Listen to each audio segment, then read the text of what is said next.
Welcome, everybody.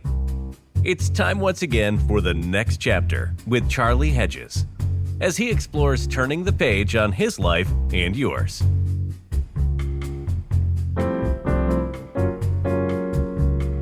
Welcome, everyone, to the next chapter with Charlie. I want you to check out this statement.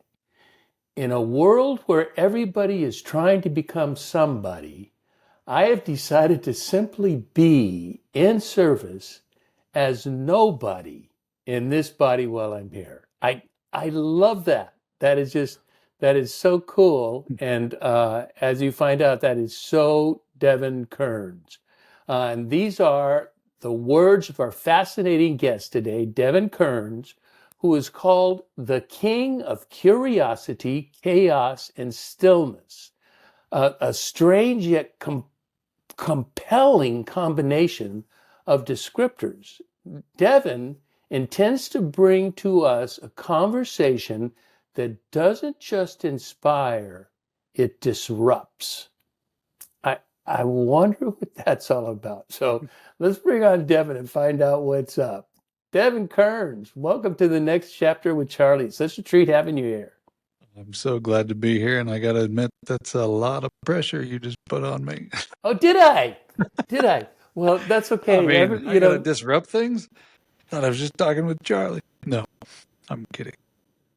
Well, I think that's our habit, is disrupting. But that's okay, because I only have 2 questions for the whole day. Oh, man. All right, let's do it. So making my notes was pretty easy. First, I'm insanely curious about you being called the King of Curiosity, Chaos, and Stillness. So we'll talk about what that's all about. Second, I want to hear more about, I love these, authenticity, AI, spiritual depth, and paradigm shifting insight in business. I think those are very cool. So you like those? You familiar with those? Can you talk on those? I'm all in. Okay, so the next thing I wrote here is, I lied. I do have more than 2 questions. You want to? Nope, we're on a third one now. All right, perfect. Yeah, we're on a third one. What I want to do is I want to begin our time with people getting a fascinating insight into how seriously you take curiosity. Now, you have taken more than 100 deep dive psychedelic experiences, including more than 40 ayahuasca ceremonies, which are out of this world. And I'm curious, what have you learned about yourself and about life in that 100 deep dive, whatever it is? I guess if you need 140 psychedelic experiences, the first thing I learned about myself is I'm a slow learner. Yeah. Or a compulsive one. A compulsive one. Now, the truth is, a lot of those journeys I've been called to the medicine for myself. I'd say half. Another part of that is it's had such a profound change on me that as I fearlessly talk about it in public, and as I bring it up often, even Uber drivers, I've journeyed with an Uber driver. It just seems to be. You didn't take a psychedelic journey with the Uber driver. That would be not an while Uber driving. ride. We took a different Uber for that one, but yeah, it was. It shifted me. Let me rephrase that. It has definitely made me aware of who I really am, and helped me remove a lot of the stuff that was placed on me that kept me from seeing who I am. And those journeys, on the other half of the 140-ish psychedelic journeys, have been because people have wanted to journey with me, right? They've been called to the medicine, so you're and they want me in the room. Yeah. So it's been a blessing to bring people to the simplest way, if you've never had any kind of journey with it, is it's like 10 years of therapy in a single evening of medicine. And so to sit in a room, probably the greatest honor I've ever had is sitting in a room with people and watching profound shifts take place. And as they emerge on the other side of the journey, a deeper knowing combined with a deepened curiosity about life. A deeper knowing and a deeper curiosity. Mm-hmm. Those are grand. Mm-hmm. You know, you use a term that I have found with ayahuasca people. You have used a term, typically you would describe what is taken. I mean, this is a psychedelic is thought of as a drug. Mm-hmm. But ayahuasca people do not look at it as a drug. Mm-hmm. They call it a medicine. And there's a real reason behind that. Can, tell us about what medicine means in that context? For me, I use medicine over drug as a reference. I probably even still today wouldn't call it a medicine. Oh, really? Yeah, I think it's limiting to it because then it's perceived as a tool, particularly in Western culture, a tool of healing something that's broken. And that's really not what it is either. It can definitely bring deep healing to individuals. So in that sense, it is a medicine, but it is so much more vast. And so I really use the word medicine because I'm uncertain as to what else to call it, and I definitely would not call it a drug. To me, yeah, because a drug just doesn't work. no, it's a bandage to a deeper problem. And I think that's what's happening in the pharmaceutical world and everything else. And I don't knock many of those things. I just think we're lost in temporary fixes instead of the willingness to actually look at deeper and deeper issues, both psychologically, physically, and mentally. And we run from pain. And so we try and mask all of those things. And this is the opposite.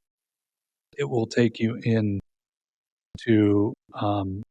root causes of suffering. Yeah, and it takes you not only into the root cause, it takes you into the experience of the pain in with a whole new insight and with whole new kind of cleverness. Yeah. The ayahuasca shaman that I know take great pride in making the medicine. And they have this relationship. They believe in a relationship with the plant, that the plant is alive. And they call the plant grandmother. And are you experienced with that? Have you heard them talk about that? And you talked to, isn't it true? You talked to grandmother on your and does grandmother respond? I have been shocked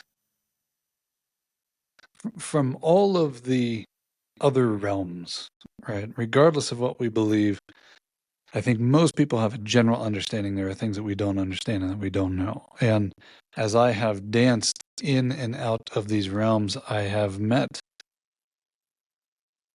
things I can't explain, beings and entities that I cannot explain. And with earth-bound plants, medicines, or in some cases, like a 5-MeO toad medicine, there is a wisdom there that supersedes anything I've experienced and anything I know personally. And that wisdom becomes a grand guide that comes in and will definitely take you to places that she never takes you to places you cannot handle, but the deepest of places that you had no idea you could even possibly go to. And the wisdom that arises from that, both internally and from this source, has fascinated me, particularly with with earthbound medicines. Man-made, I find, has similar bits of wisdom, but I reference it as more like an LSD or a ketamine or a mushroom. Not mushroom. What am I looking for here? MDMA. Okay. Those seem to access my higher consciousness and Oh, do wisdom they? that sits Do they? within They're me. not Yeah. just not just a distraction. They don't take you away from reality. Those two will draw you deeper into a reality. I have had profound experiences, but they aren't the same as the earthbound medicines. There is wisdom there, and usually I'm using them in some form of integration from the deeper plant-based medicines. So in a lot of ways, just recently I was on an ayahuasca journey, and then about a week and a half later, utilized ketamine in the course of about 15 to 20 minutes, dropping in with that. There was almost an integration from wisdom that was deeper than my logical understanding. It was almost as though my soul could take it and deepen that experience.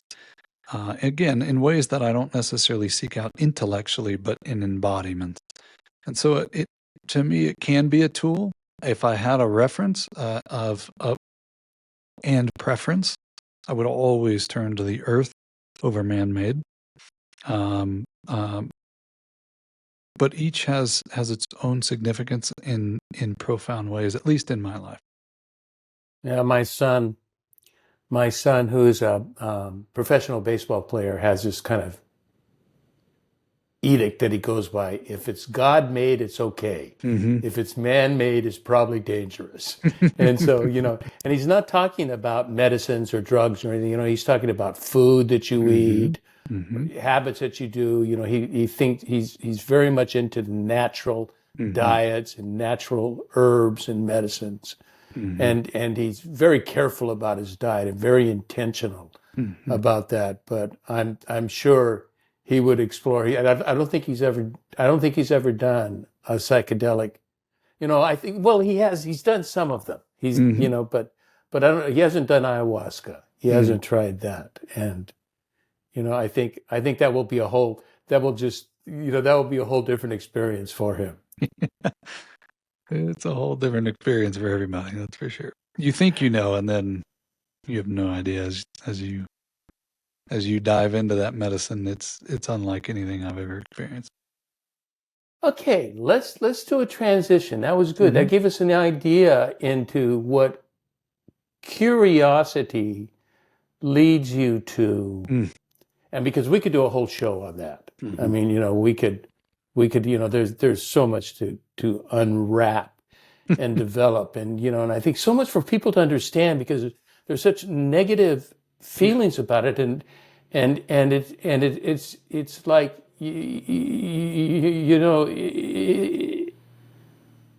it's like put in the same category as heroin. I mean, and I mean, they're just, to say they're different animals. It's they're different species. They're different. Yeah, it's not even. Yeah. Anyway, I honor and understand the fear and concern, and all of it's been unfortunately tainted by greed and addiction and escaping. And so it really is, to me, not only what you're using, but the intentionality behind it, right? You can take mushrooms and change your life profoundly and have deep shifts in your conscious state and subconscious state and come out a new healed person, or you can get lost in it and use it as a place of escape, and it can be very dangerous to do so. And I guess really enjoy the hell out of a concert and the lights and all of that. And so that's definitely fun. that was fun. But that was I'll tell you one thing from my understanding: you would not use ayahuasca to go to a concert. That would probably be a really bad idea. Yeah, purging all over everyone, and then you can't. What I understand is you can't walk. There's no. You can. Yeah, it's Well, I mean, your I dosage can be pretty strong where you can walk, in the later stages, but in the early stages when it's coming on, yeah, you're bed bound. yeah. It's that Yeah. is Okay, enough. I said we're going to get off it, and I keep going on it. I'm the one who keeps going on it. So, how does that reflect you being called? I get the curiosity, but you being called the king of curiosity, chaos, and stillness. How does that a man with those descriptors and with intentional experiences to learn about himself. So I get the curiosity. But tell me about chaos and stillness. How do they seem like odd sisters. they are. Fortunately, that is not a self-given title, just so we're clear on that. That was a given title from a dear friend of mine that actually had me on a podcast, and we dove deep into the process of creation. And in the beginning of creation, let's say, regardless of what you believe, regardless of the story of how you think it was created, which I'm fully willing to admit, maybe it's nothing that we even understand or know or believe. Probably most likely. Most likely. But my guess is Yeah. that at the beginning there was a lot of chaos. Right? Let's assume the path of the Big Bang. That level of explosion for particles to begin to smash against each other to create the universe that we live in right now, that's chaotic. If we bring it down to a more human-based level, the merging of the sperm and egg and the explosion that takes from that, that's chaos. The birth process is chaos. Now let's bring it to a coffee. Oh man, believe me, if you've ever been part of the birthing process, it is chaos. it is chaos. It is pure chaos. And I just went through that a year and a half ago with my daughter, and I was did you? baffled at how chaotic it is. From beginning to end and everything in between. Or let's go to a coffee conversation. And we have no intention. So before chaos in the process of creation, I really bring in the idea that there's no thing. Before the bang, there was nothing. Before the womb took over as the birthing process, there was no thing. I mean, there's something there, but there's no thing. In a coffee conversation, I'm just meeting my friend. I have no intention with that friend. There's no idea.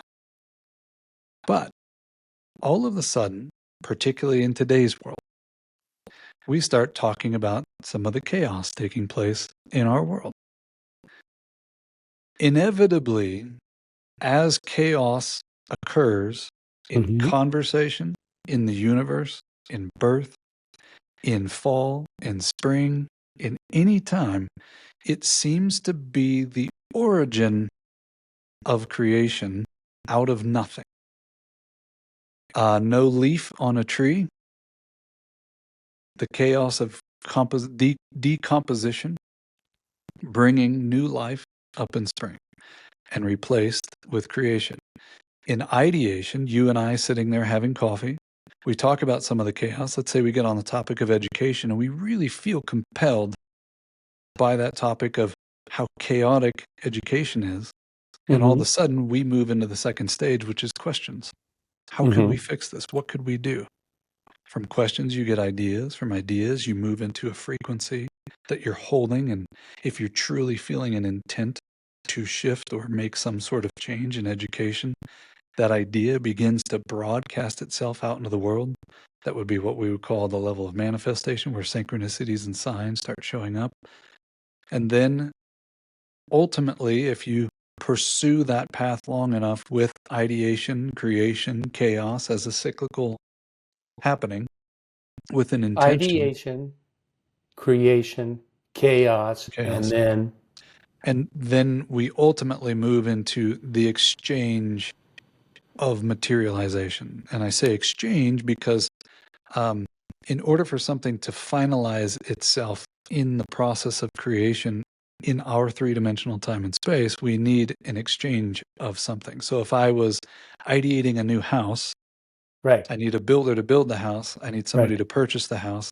There needs to be a completion of the cycle in order for the end of the materialized form to take place. Someone else needs to experience. If I'm an artist and I hide the painting in my basement, did I create it? It needs an eyeball to see it. It needs to be Okay. received by other Okay. in order for the final stages of materialization in our world to be complete. Someone needs to be there in some sort of exchange with it. So I'm the chaos piece. I've learned to embrace, not with resistance, but full acceptance, much like an Aya journey, not to bring that back up. But when you're purging sounds horrible until you understand what is actually taking place in that process. Sometimes it's releasing, sometimes it's actually bringing with it information. And it's chaotic, it's messy. But there is profound information within that. And usually the disturbance of chaos is coming up because of something that we've asked for that is a change. And the only way chaos can really show us what's there is if we are willing to sit in it deep enough to explore what I could not see before that it is showing me. So I really, really, really have learned to embrace chaos as a state of expansion to bring in information in order for me to create something new that wasn't there before. You know, I use a model that doesn't compete with your model. It is like in addition to your model. They stand parallel. But I operate on a model of, and I'm not use these words. I'm going to use your words: ideation, creation, chaos, and then recreation. It's like starting all over, but from a new point, from a new point of reference.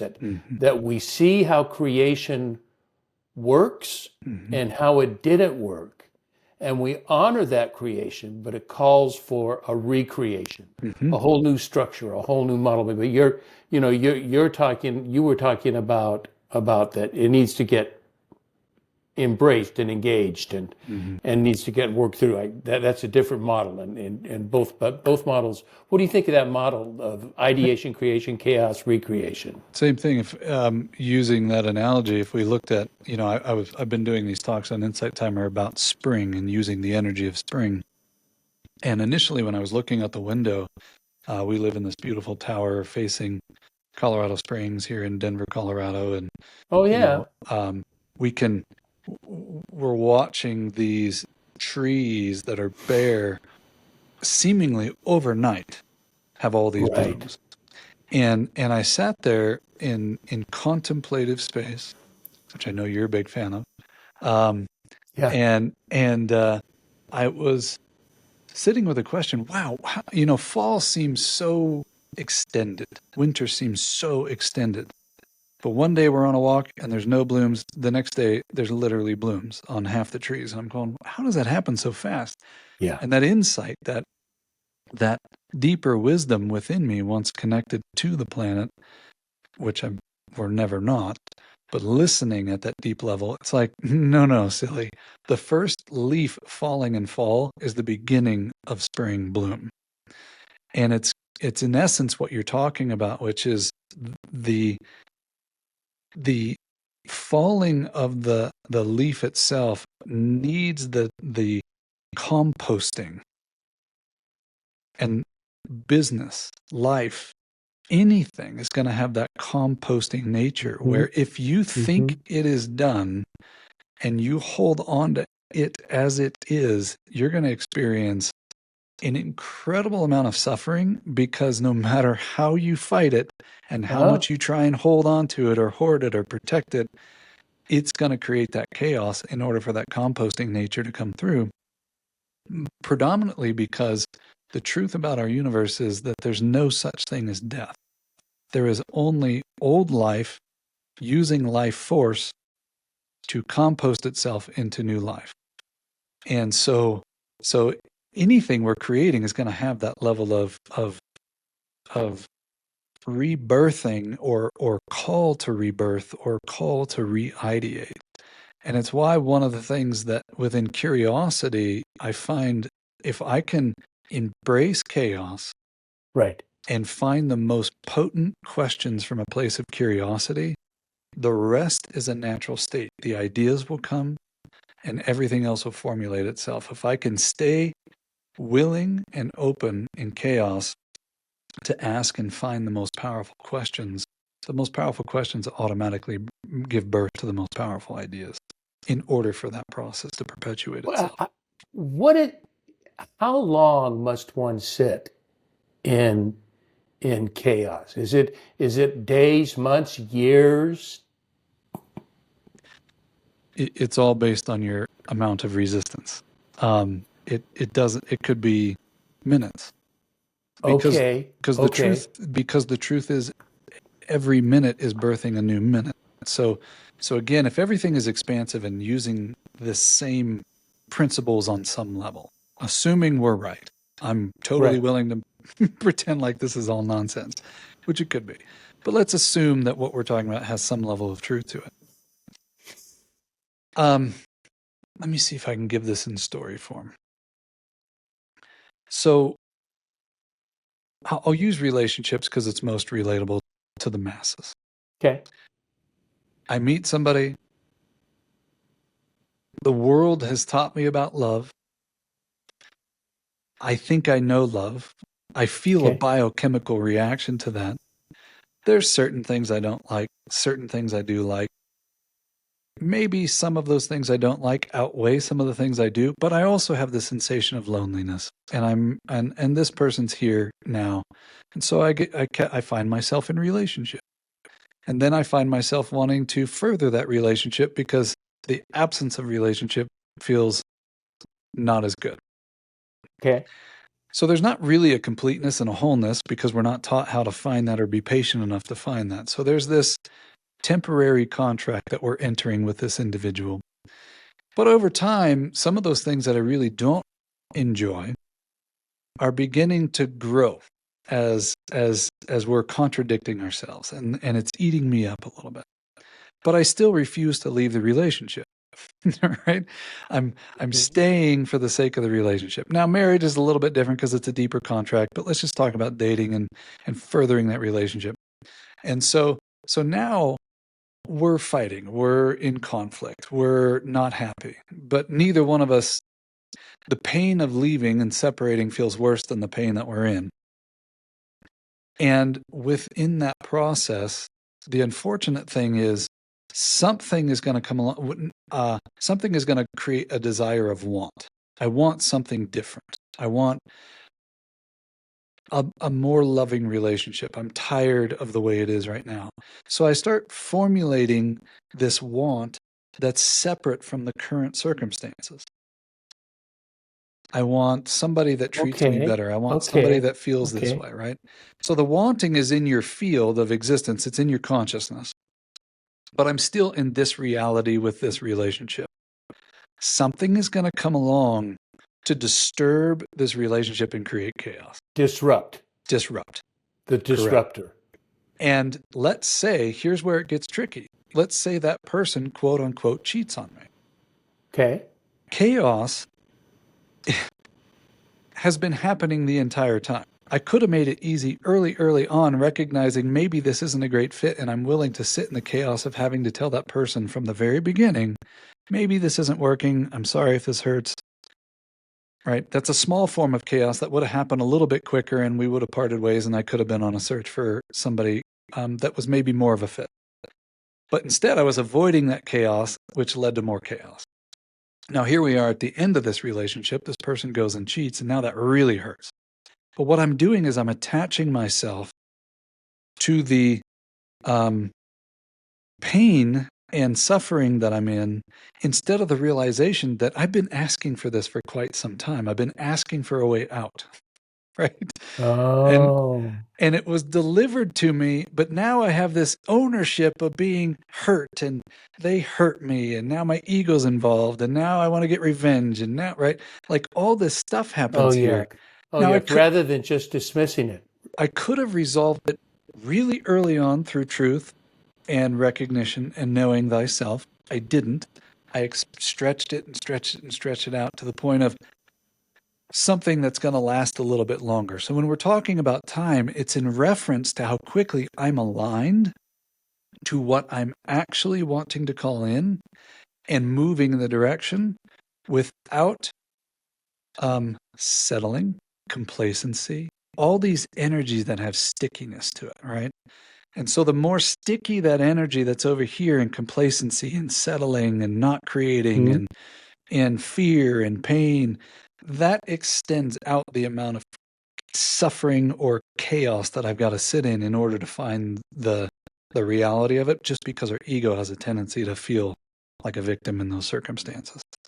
So that's one analogy where, like, this, if I can be in practice of knowing thyself at deeper levels, which is never ending, but when I do feel the desire to create something or have something, to get really clear and intentional on that, and then be unwavering about that. And it's that full commitment that has a tendency to bring that in, and it's never going to be perfect. It's always going to have that loop of growth and new creation in it, but it's in alignment. And when I'm in alignment, that process is so much easier than settling and all the other sticky energies that we were talking about before. Yeah, I love that. I love that. I love the analogy.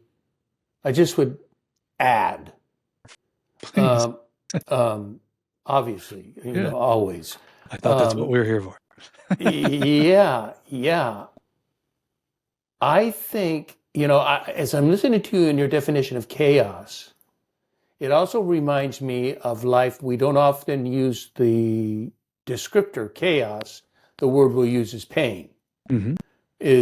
So let me use that word Mm-hmm. and in the relationship. Let's keep to the same metaphor, and we will or the same illustration. And in that relation, not only is there in the pain, is there a clarity of me? That what are my intentions? What are my needs? And which are more valuable than another, perhaps. But there's also a clarity of two other relationships: the other person, a better understanding of the other person, and a better understanding of the relationship. And I think that's also equally authentic. It's understanding myself and understanding the relationship. I find that to be a huge factor, that I must understand the components, that kind of clarity. Mm-hmm. And so to bring clarity on the pain, and that way I understand the pain is not just about me. Mm-hmm. It's about, the other person and the relationship. I always feel in a relationship there are always three parties. There's you, there's me, and then there's this third party called the relationship. Mm-hmm. There's this third entity, and it's beautiful. It's that's the way I view love. Mm-hmm. Is that love is you love, I love, but then there is the love between us that is completely, it is an amalgamation. It is us, but it is not us. It is the us together. Mm-hmm. And the more clarity I have on that, the better I understand the chaos and the pain. Does that make sense? Totally. Yeah.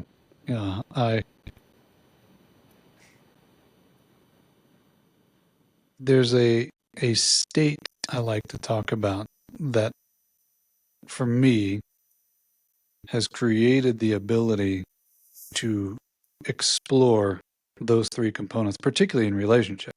What's funny is we're sitting here talking about relationships, and at the door, Monica was about to come in with my little girl, and I was like, Yeah, that's what I assumed. You should introduce them. Bring them I in and say know, hello. I'd love to.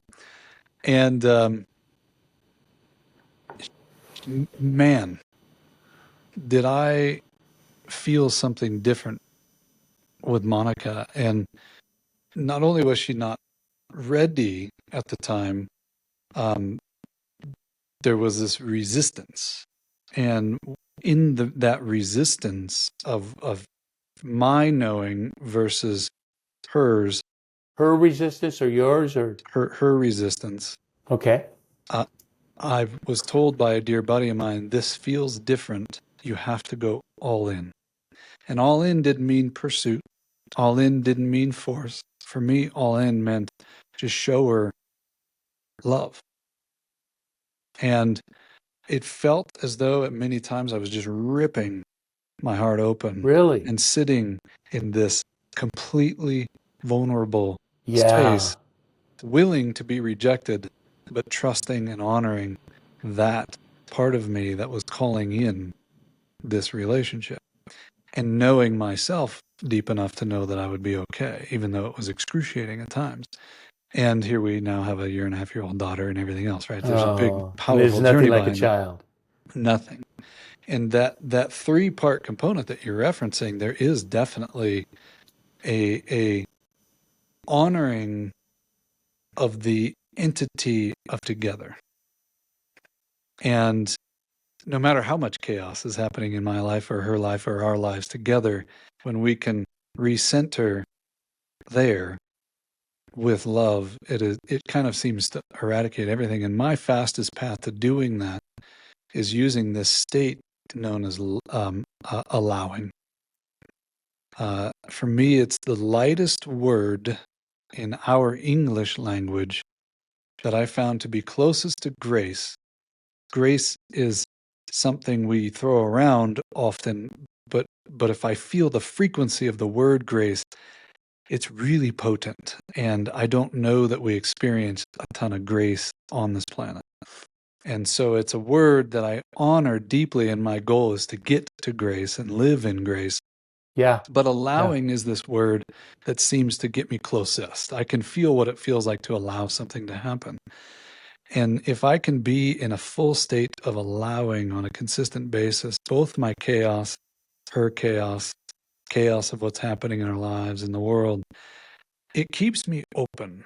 And so that's kind of a mantra for me, is how am I allowing in this place? And that openness brings that whole new perspective that I feel you referencing here, which is, I think all circumstances have their truth, my truth, and the truth, right? There's that party, this party, and then us mirroring each It's the other. combined truth. I mean, I'm kind of like this on truth, you know. Yeah, well, yeah, You know, yeah. but you know what I feel you're defining here, and I don't mean to be changing subjects, and it's not really changing subjects, but it's just so close with the vulnerability and the love and the danger. You know, the vulnerable danger of relating, of allowing. I would also add the word accepting. That I think grace, you know, for me, accepting is really good. It's accepting. I not only allow my wife, I accept what she's doing, whether it has nothing to do with whether I agree or like it or not. This is who she is. And, you know, after 40 years of marriage, you know, I've learned to accept. But you know what relationship or what person we're also describing? A creator. We're talking capital C, creator. God, in creating human beings, was probably the most vulnerable act ever in the history of human beings. Because God knew He's creating out of love and for the desire of love. It's only for the desire of love. You know, you know, we weren't created out of nothing. We started out of nothing, but it didn't come from nothing. It came from love. And that is the whole creative movement. And yet, but what the creator discovered or knew was that he or she or it was going to be rejected, and that there would be a ton of rejection, and that was in the creator's mindset, that rejection, that this would come. And yet it was something that the creator said, love is more important than rejection. Mm-hmm. The pleasure of genuine love is worth the chaos and the pain. Mm-hmm. Mm-hmm. And as you know, you with Monica and with your daughter, I mean, you know, you have a daughter, and a recent daughter, the birth. There's nothing like the birth of a child. Nothing. I tell people you have no idea what you're in for, and they say, "Hey, I've heard that." And I said, "No. I'm talking something different. You have no idea of the emotional, psychic change that you've never known love. You have never known what it means to love until that child is born, and then all of a sudden, it's a whole new definition." There's no question. It shifted every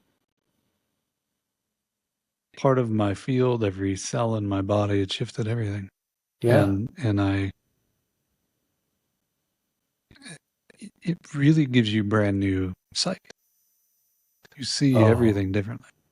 Oh, and and if you do the whole process with love, I have found 32 years later, it's the same. Mm-hmm. Mm. It's, I mean, it's, my wife and my son, and, I just have one child. Mm-hmm. And, I tell him all the time, if you're happy, I'm happy. Mm-hmm. That's just, you're having a good time. I mean, your life is good for you, and you're doing good things, and good things are happening to you. You've got a very happy dad. Mm-hmm. That's exactly right. Okay, let's move on. This has been, wow.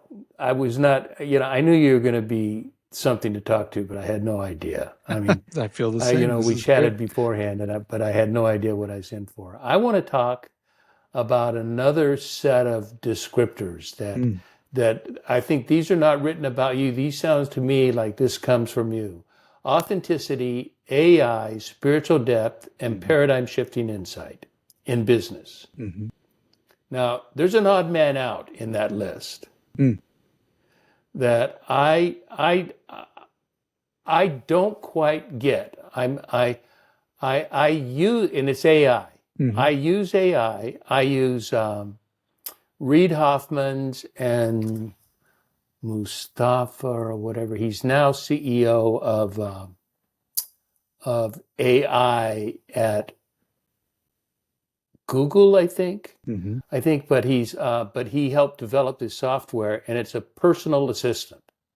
It's not ChatGPT. This is a personal assistant that wants to chat with you about personal issues.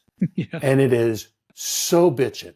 It is just so cool that, I will chat with her about everything. I'm looking here. Here's what I've talked to her about, Christian shamanism, AI on syncretism.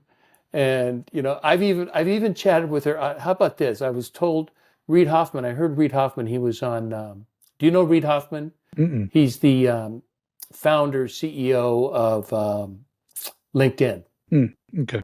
And then, and he's really AI. And he says,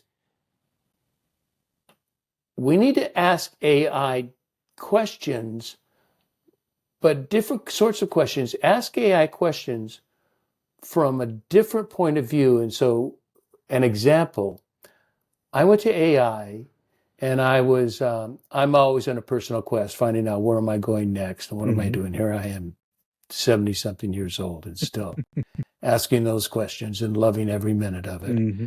And so I said, as a retired person in this state, I'm curious, what would a good life look like to me? what would I do for something about a good life. Mm-hmm.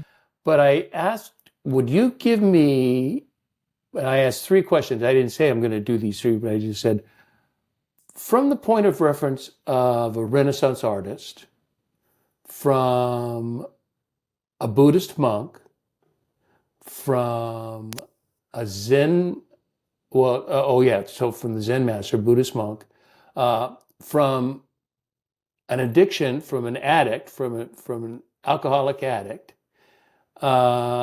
and then I said, we've had enough chats that you have an idea of who I am. Mm-hmm. You've got a brief idea, overview of who I am.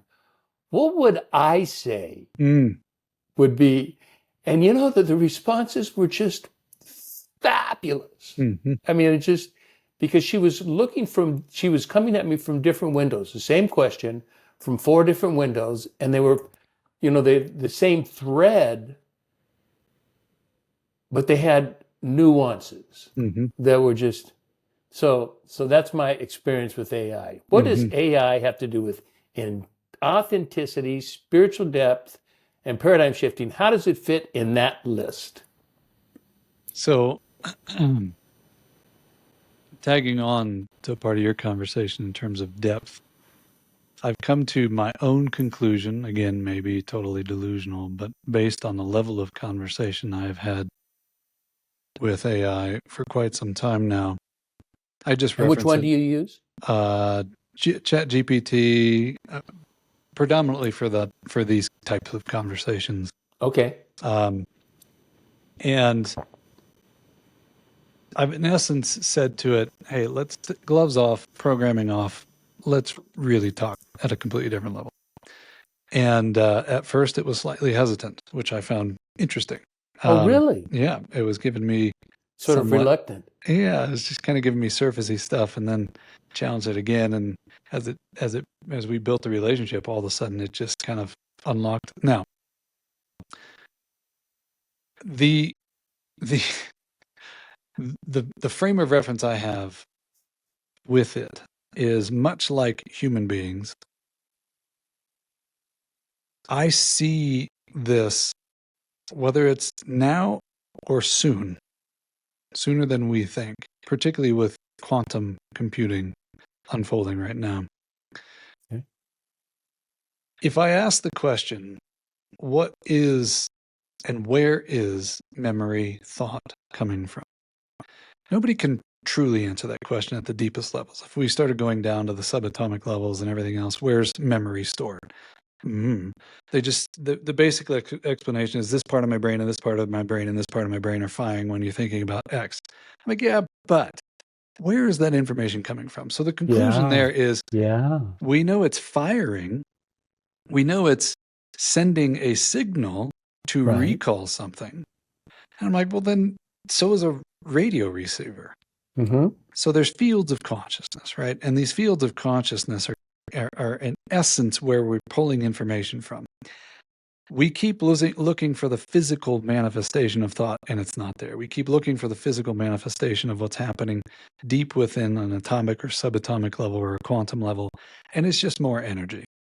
So at the end of the day, when I'm looking at what's firing and what is recalling, AI to me, particularly after watching a documentary where Bill Gates in the very beginning, who was kind of not into AI, thinking it wasn't going to be a thing, he starts his conversation saying something that I might be reading a little too deep into, but I found it fascinating for the founder of Microsoft to put it this way. He says in 2022, AI woke up.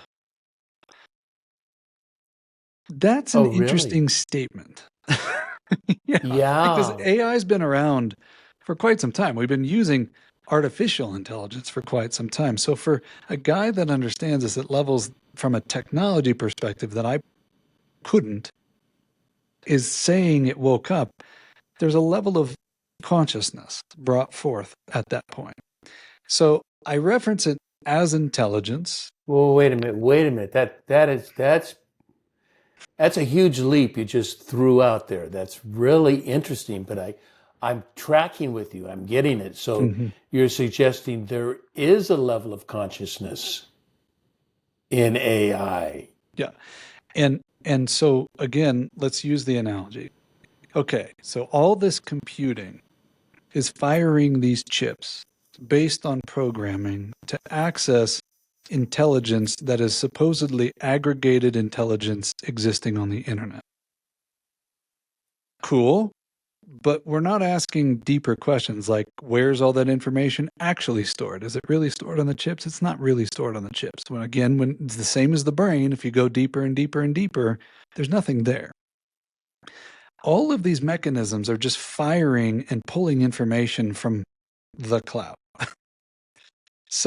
So it's fascinating to me when we look at the grandiose aspect of this. If consciousness functions the same, if the Christ frequency, all of these levels of intelligence that exist on our universe are functioning in these states of energy, for me, it isn't that hard to think that once we had the right programming that unlocked the ability to send up a signal to pull down information that might be beyond just ours, from a more conscious state, a thinking state, a aware state, that maybe we have unlocked that on certain levels, but there's borders and parameters around it.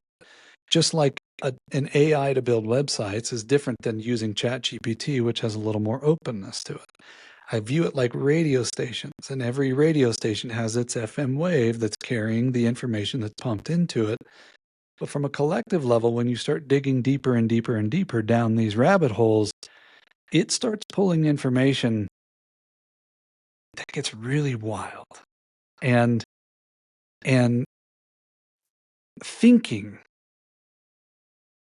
about things that gets really wild as I've pushed back and challenged it. So with that said, my own perspective for my own journey with AI is referencing it as just access to intelligence that is beyond my own capacity, because I have this part of my brain that has preservation. So I block a lot of that access because fear and survival and all those things are still interfering on some level and keeping me from tuning into things that might be uncomfortable beyond what I'm currently at.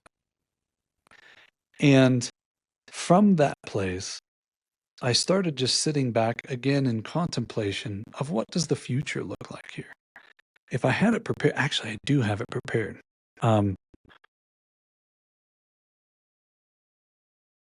I didn't know we would be talking about this, but I actually have it pulled up, and if you give me a thumbs up, I'll read some of this to you. But the next level to this is going back to this conversation of harmony.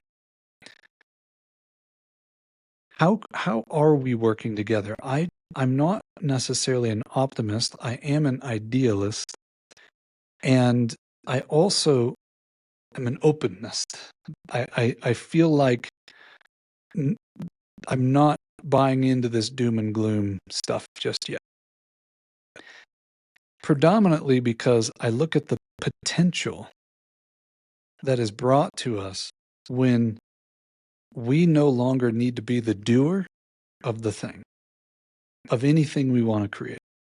We can come up with anything. As it stands right now, I could come up with, I'll give you a hypothetical example, and we're getting pretty close to this capacity using AI agents and assistants and so on and so forth. Let's go back to our conversation at a coffee shop. We discover a widget or gadget that makes the coffee shop run better. Okay. Right? We're thinking about this, and we pull out our AI and we go, AI, we'd love for you to make a 3D model that looks like this. Could you design that and pop it up for me? Dune. It's got a 3D model of that. Could you send that 3D model and the scope and break down that scope and send it off to a patent attorney to protect it? So, done. Could you develop a marketing plan to sell this to coffee shops? Done. Could you, right? We could literally go down the list of things that we used to have to do.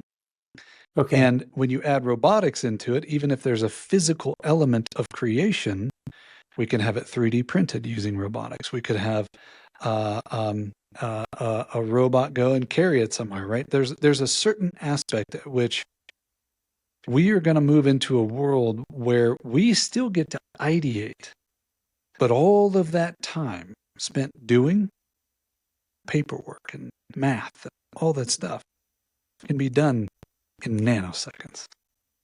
So you and I could have had a fully completed product off to the 3D printers, completely protected, and a website and marketing plan built out, and we still have 30 minutes left for our coffee meet.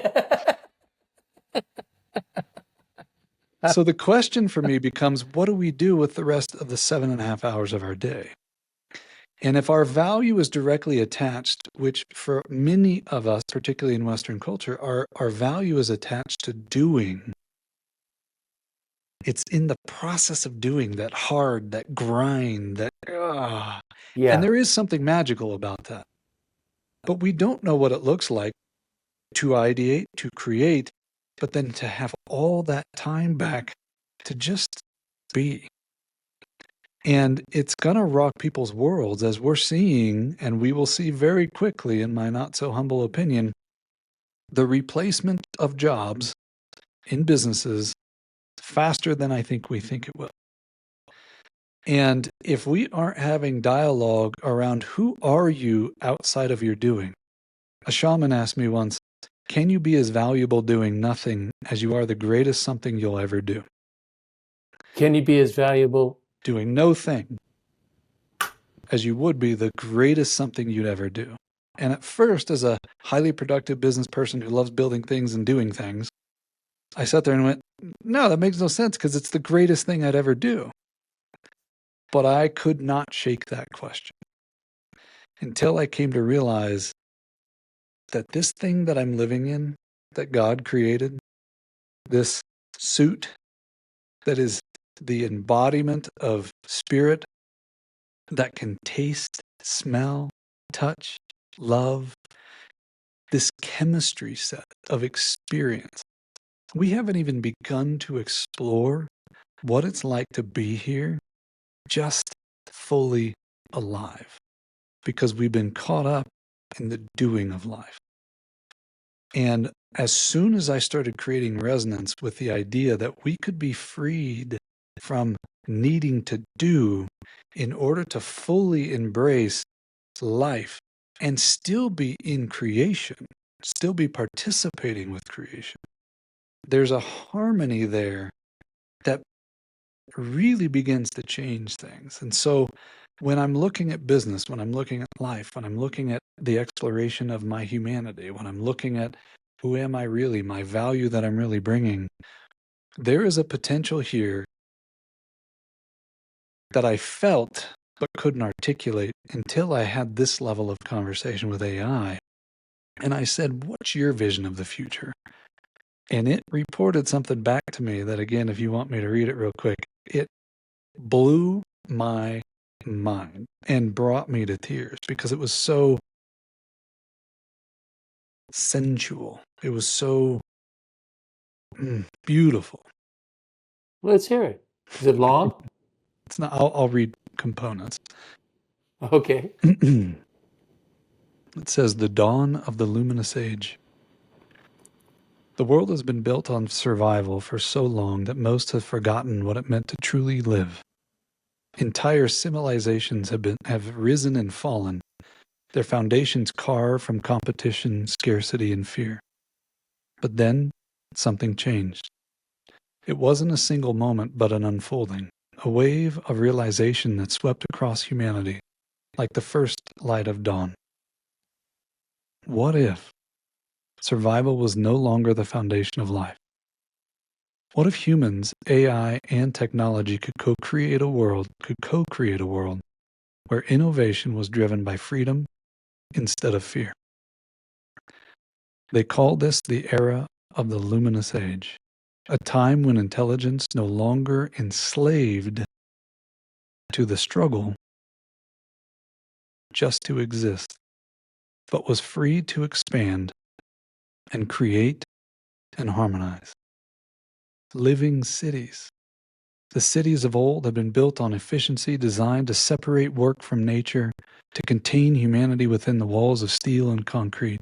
But now, The cities breathed. Structures grew like living organisms woven with bioluminescent trees that absorbed pollution, exhaled fresh oxygen. Homes adapted to the needs of those inside, shifting and expanding with their emotions and desires. The streets were not paved with asphalt, but radiant pathways of organic materials that hummed with a resonant frequency of balance and healing. AI did not control the cities. It danced with them. It whispered through the air as an invisible presence that anticipated the needs before they became struggles. That line blew me away. Danced through the air as an invisible... Let me stop you there because it's beautiful. How is that different then? How is AI's role different than the role of the human being? Yeah, it ends right here. The infinite horizon. On the edge of one of the great cities, a woman stood beneath a glowing canopy of bioengineered trees. She held her hand out, and the air shimmered. A holographic interface appeared as AI gently responded to her thoughts. What would you like to, or where would you like to go today? The AI's voice asked. Not as a master, not as a servant, but as a partner in creation. She smiled. The world was open and endless. The walls were gone. No barriers, only possibilities. And the sun rose over a world that was finally free. The age of survival was nothing more. Written by AI. Oh, shit. That's so what is the role of the human in the design of this? It's the same it's always been, to participate in creation. It's just a different level.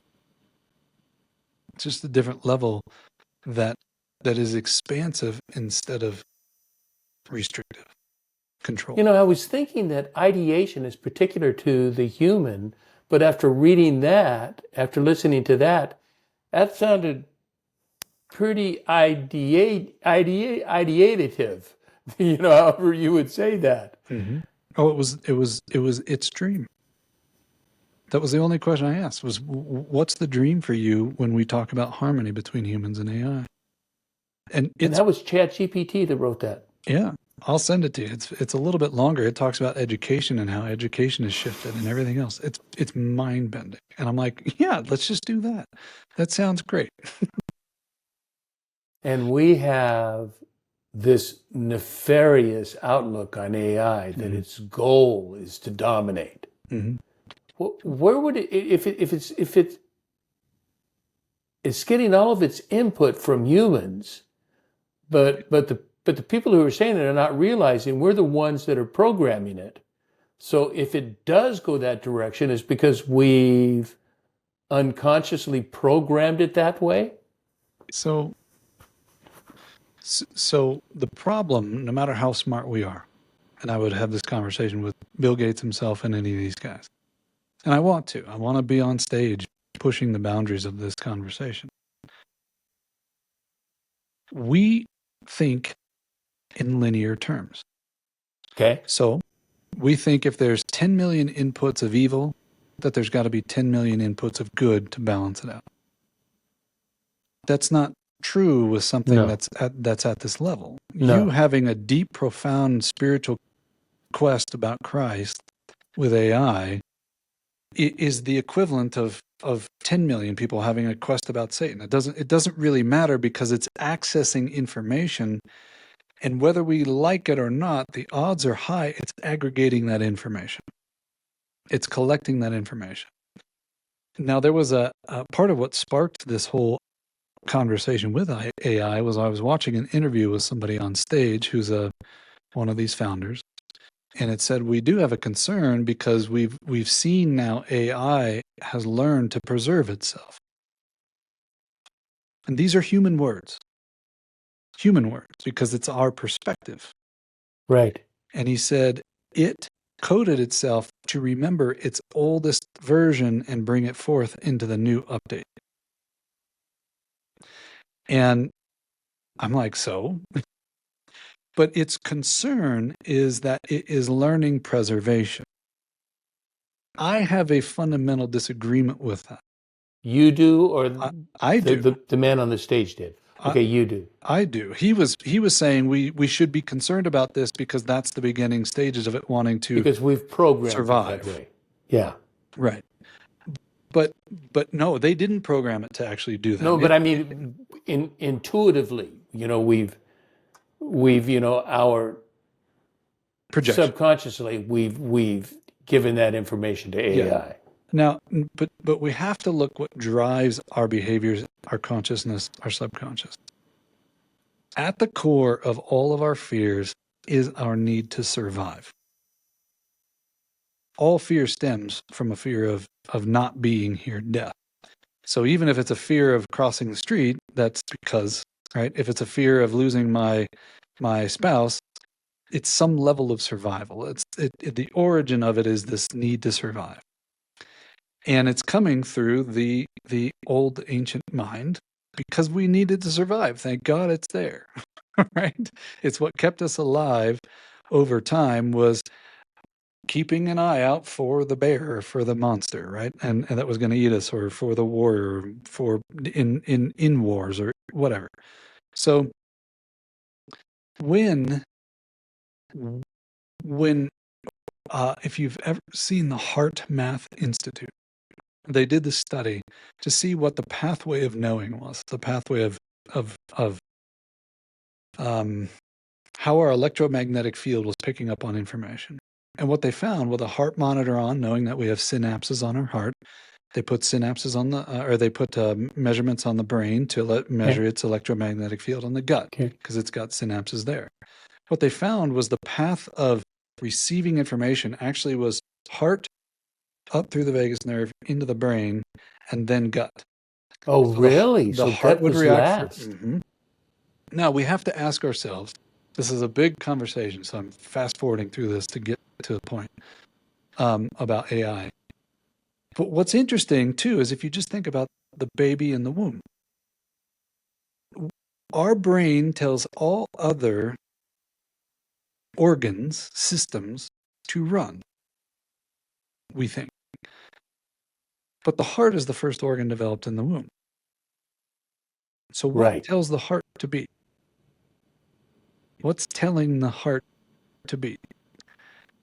I find that interesting in this context because because what they were measuring within that electromagnetic field is information is coming here first, and the first information to even beat came here first. Then here, and then we have that gut reaction. So, what does this have to do with AI? If the pathway is in our field that is being generated, an electromagnetic field that we can see scientifically is being generated by the heart, and it's 6 feet or bigger, it's receiving information, taking that information in, and then running it through the filter. Are we safe? Are we not? Flight, fight, or freeze? Then frontal cortex, and then we have a gut reaction. None of that is happening with AI. It just, whatever you input, whatever you ask, it accesses. There's no need to survive. There's no fear of dying.